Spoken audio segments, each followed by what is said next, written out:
കരുനാഗപ്പള്ളി പണിക്കർകടവ് പാലത്തിന് സമാന്തരമായി ഓച്ചിറ കുടിവെള്ള പദ്ധതിയുടെ ഭാഗമായി നിർമ്മിച്ച ഇരുമ്പ് കേഡർ പാലം ജീർണാവസ്ഥയിൽ. ഉപയോഗശൂന്യമായ പാലം തകർന്നു വീഴാവുന്ന സ്ഥിതിയിലാണ്. ഇത് അപകട സാധ്യത വർദ്ധിപ്പിക്കുന്നു. കരുനാഗപ്പള്ളി ലാലാജി ജംഗ്ഷൻ പണിക്കർകടവ് റോഡിലാണ് പണിക്കർകടവ് പാലം. ഓച്ചിറ കുടിവെള്ള പദ്ധതിയുടെ ഭാഗമായി സുനാമി ബാധിത പ്രദേശമായ ആലപ്പാട് ഗ്രാമപഞ്ചായത്തിൽ കുടിവെള്ളം എത്തിക്കുന്നതിനായാണ് ഇവിടെ ഇരുമ്പ് കേഡർ പാലം സ്ഥാപിച്ചത്. ഈ പാലമാകട്ടെ ജീർണാവസ്ഥയിലാണ്. ഇതേ തുടർന്ന് ശുദ്ധജല പൈപ്പ് പാലത്തിന്റെ ഒരു വശത്തുകൂടി ജലവിഭവ വകുപ്പ് മാറ്റി സ്ഥാപിച്ചു. ഉപയോഗശൂന്യമായ പാലമാകട്ടെ ഏത് സമയത്തും നിലംപൊത്താവുന്ന സ്ഥിതിയിലാണ്. പാലത്തിന് താഴെ കൂടിയാണ് മത്സ്യബന്ധന വള്ളങ്ങൾ കടന്നു പോകുന്നത്. ബോട്ടുകളും കക്കാവാരൽ തൊഴിലാളികളും ഇവിടെയുണ്ട്.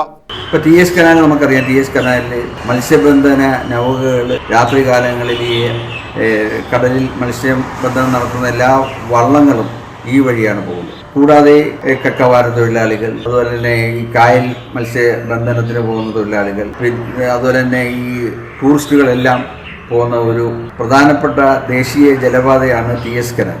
ഈ പാലം ഏത് സമയത്തും നിലം പതിക്കും. പാലം തകർന്നു വീണാൽ ഇത് വലിയ അപകടങ്ങൾക്ക് കാരണമാകും. ഈ സാഹചര്യത്തിൽ പാലം പൊളിച്ചു നീക്കാൻ നടപടി വേണമെന്ന ആവശ്യമാണ് ഉയരുന്നത്. ഇരുമ്പ് കേഡർ പാലം എത്രയും വേഗം പൊളിച്ചു നീക്കണമെന്ന് പൊതുപ്രവർത്തകനായ മുനമ്പത്ത് ശിഹാബ് ആവശ്യപ്പെട്ടു. അതുകൊണ്ട് എത്രയും പെട്ടെന്ന്, അതായത് ഈ പ്രദേശവാസികളുടെയും മത്സ്യത്തൊഴിലാളികളുടെയും ഒരു ജീവൻ അപകടത്തിലാണെന്നുള്ള ആ പ്രാധാന്യം കണക്കിലെടുത്തു താലൂക്ക് പൗരസമിതി പ്രസിഡന്റ് എന്ന നിലയിൽ എനിക്ക് പറയുവാനുള്ളത് ഈ പാലം പൊളിച്ചു നീക്കി അത് ആ ഒരു ഭീഷണി ഒഴിവാക്കുവാൻ ബഹുമാനപ്പെട്ട അധികാരികൾ തയ്യാറാകണമെന്നാണ്. News bureau, Karunagappally.